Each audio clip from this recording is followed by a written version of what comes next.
Welcome to this comprehensive guide where we'll break down 5 essential English verbs: live, make, wash, say, and listen. Whether you're just beginning your English journey or looking to refine your skills, this step-by-step tutorial will help you understand how to use these verbs correctly in various contexts. 1. Live. The verb live can refer to the act of being alive, residing in a place, or experiencing life in a certain way. Let's explore its different uses. Present tense: I live in New York. Past tense: she lived in London for 5 years. Future tense: they will live in Paris next year. Key tip: in sentences about where someone resides, always use live to indicate their current home or city. 2. Make to make means to create, build, or assemble something. This verb is versatile and can be used in many situations. Present tense: I make dinner every night. Past tense: he made a beautiful painting. Future tense: we will make a decision soon.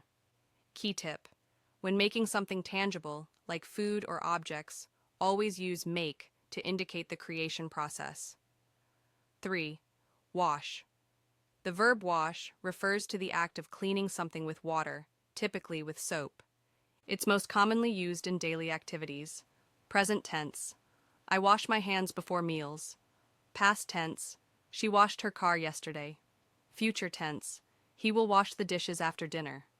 Key tip: use wash when referring to cleaning objects, bodies, or surfaces with water. 4. Say to say means to express something with words.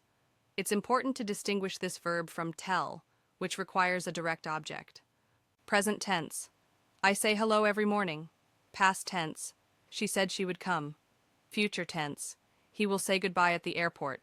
Key tip: use say to quote or express specific words, often without the need for an object, e.g., he says, hi.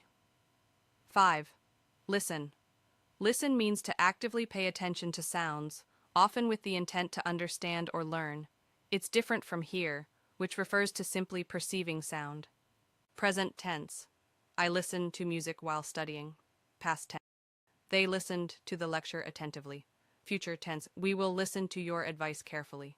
Key tip: always use listen when you want to emphasize the action of paying close attention to sound.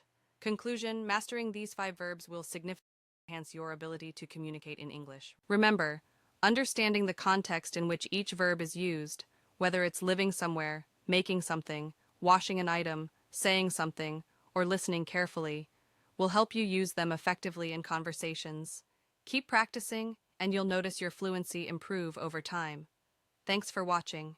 Be sure to like, comment, and subscribe for more English learning tips and tutorials.